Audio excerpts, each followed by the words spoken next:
हसनपुर में राजनीतिक दबाव के चलते एसडीएम को करबला की जांच रिपोर्ट सौंपने में हो रही है देरी। बता दें कि प्रदेश में भाजपा की दूसरी बार सरकार बनते ही मुख्यमंत्री योगी आदित्यनाथ द्वारा तालाबों के जीर्णोद्धार के लिए अमृत सरोवर अभियान चलाया जा रहा है, लेकिन हसनपुर में सरकार के अभियान के विपरीत राजनीतिक संरक्षण के चलते भूमाफियाओं द्वारा तालाब की भूमि पर अवैध कब्जा किया जा रहा है। भाजपा नेता शुभम अग्रवाल एडवोकेट की शिकायत पर एक हफ्ता जाँच करने के बाद भी एसडीएम को जाँच रिपोर्ट नहीं सौंपी गई। सरकार के निर्देश के बाद भी स्थानीय स्तर पर जिम्मेवार अधिकारी राजनीतिक दबाव के चलते छुट्टी पर जाकर अपने कर्तव्य से मुंह मोड़ रहे हैं, जिसका फायदा भूमाफियाओं द्वारा उठाकर जांच के दौरान ही करबला तालाब की भूमि पर भराव कर कब्जा किया जा रहा है। भाजपा मंडल मंत्री शुभम अग्रवाल एडवोकेट द्वारा तालाब की भूमि पर अवैध कब्जे की शिकायत मुख्यमंत्री पोर्टल पर की गई थी। उसके बाद स्थानीय प्रशासन द्वारा लेखपालों की टीम बनाकर पैमाइश के लिए भेजी गई थी, लेकिन राजनीतिक दबाव के चलते लगभग एक हफ्ता बीत जाने के बाद भी लेखपालों की जांच टीम के द्वारा एसडीएम के समक्ष अपनी रिपोर्ट नहीं रखी गई। लेखपालों की जांच टीम यह कहती है कि एसडीएम साहब छुट्टी पर हैं, इसलिए रिपोर्ट देने में देरी हो रही है।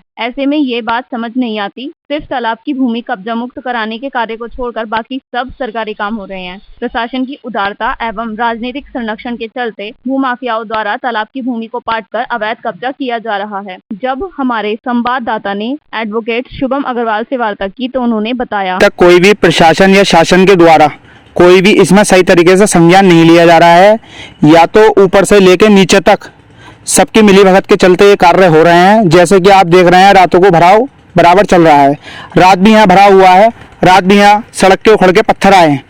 जबकि कोई अगर विवादित स्थल होता है या कुछ होता है तो ये काम प्रशासन का होता है देखने के कि वहाँ भी कोई कार्य ना हो, लेकिन यहाँ बराबर कार्य कंटिन्यू चल रहा है। तो इसके पीछे या तो बहुत बड़ा षड्यंत्र है, या कोई आधिकारिक कहो या कोई राजनीतिक संरक्षण के चलते हुए कहो जो कार्रवाई नहीं हो रही, जिससे लापरवाही का उद्देश्य साफ दिखाई दे रहा है कि कितनी बड़ी लापरवाही बरती जा रही है। और दूसरी चीज, सत्य भयभीत हो सकता है पर कभी पराजित नहीं हो सकता। अच्छा, कोई धमकी वगैरह मिली? हाँ, धमकी मुझे दी जा रही है, या तो आप इस विषय से हट जाएं, नहीं तो अन्यथा आप गंभीर परिणाम भुगतने के लिए तैयार रहें। अगर मैं कहीं जाता हूँ अवेर सवेर तो मुझे ऐसा लगता है कि कोई मेरा पीछा कर रहा है, लेकिन फिर मैं पीछे पलट के देखता हूँ तो फिर मुझे कोई भी दिखाई नहीं देता। कौन लोग?